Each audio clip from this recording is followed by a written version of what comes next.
인천 일대에서 120억 원대 전세 사기를 벌인 이른바 건축왕의 피해자가 또 숨진 채 발견됐습니다. 벌써 두 번째입니다. 23년 4월 16일 일요일.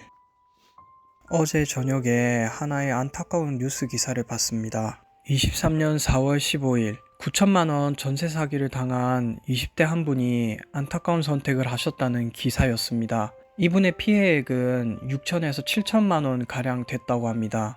저도 같은 피해를 입고 있는 사람으로서 참으로 정말 안타까운 일입니다. 그리고 어제뿐만 아니라 사실 이미 몇 개월 전에도 같은 일이 있었죠. 지난 2023년 2월 28일 7천만 원 전세 사기를 당한 30대 한 분도 안타까운 선택을 하셨었습니다. 이분의 피해액은 7천만 원 가량 됐다고 합니다. 이제 막 사회로 걸어 나가야 할 20에서 30대 초년생 분들이시고 본인들의 잘못도 아닌데 타인의 잘못으로 입은 피해가 얼마나 무거우셨을까요?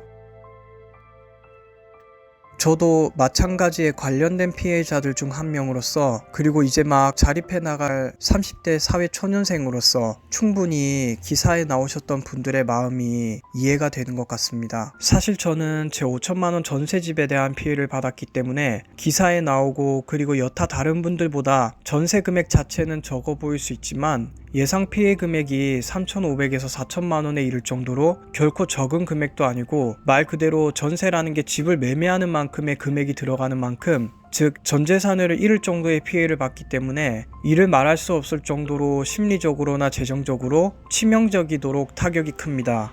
그리고 일반적으로 대출을 받아서 전세에 들어가는 게 보통이기 때문에 자신의 실수도 아닌데 한순간에 모든 것을 다 잃고 빚쟁이로 전락해버릴 수 있다는 게 전세 사기인 것 같습니다. 저는 주위의 제 안 좋은 일들에 대해서 아무리 친한 지인이라도 거짓말하지 않고 그리고 힘들다고 표현하지 않는 주위의 사람이지만 유튜브의 익명의 힘을 빌려서 마음에 있는 솔직한 이야기를 말씀드리면 저도 참 너무 힘드네요. 사실 저의 원래의 계획대로라면 저는 이 문제의 전셋집의 계약은 2년 전인 2021년에 이미 끝이 났었고, 이 집에서 제 전세 금액 5천만 원을 받고 나가서 은행 대출을 끼고 1억 5천에서 2억 정도의 집을 매입해서 들어가려고 했던 계획이었습니다. 그런데 집주인이 돈을 주지 않았고 어쩔 수 없이 계약이 연장되어 지금까지 거주하던 와중에 경매로 넘어가 버리고 모든 걸 잃게 되었습니다. 지금은 이미 모든 계획이 흐트러지고 다시 원점으로 돌아간 상태입니다. 아니, 피해 금액이 크기 때문에 처음 4년 전에 이 집에 들어올 당시보다 상황이 더 안 좋아졌습니다. 시간도 잃어버리고 돈도 잃어버린 상황입니다. 나이가 30대이니만큼 주위에서 차를 사니 집을 사니 이런 이야기가 들릴 때마다 타인에 의해 잃어버린 제 4천만 원이었으면 나도 차도 살 수 있고 대출 받아서 집을 사고도 남았을 텐데 그저 이런 생각만 들 뿐이네요.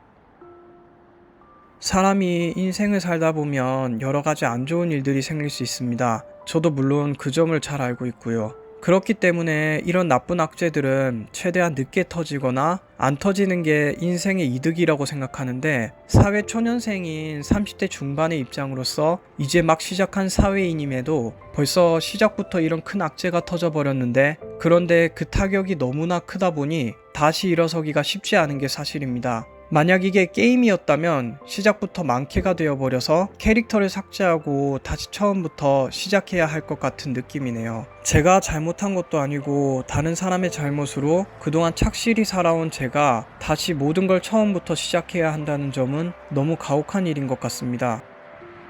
저는 이제 어떻게 해야 하고 어떻게 되는 걸까요?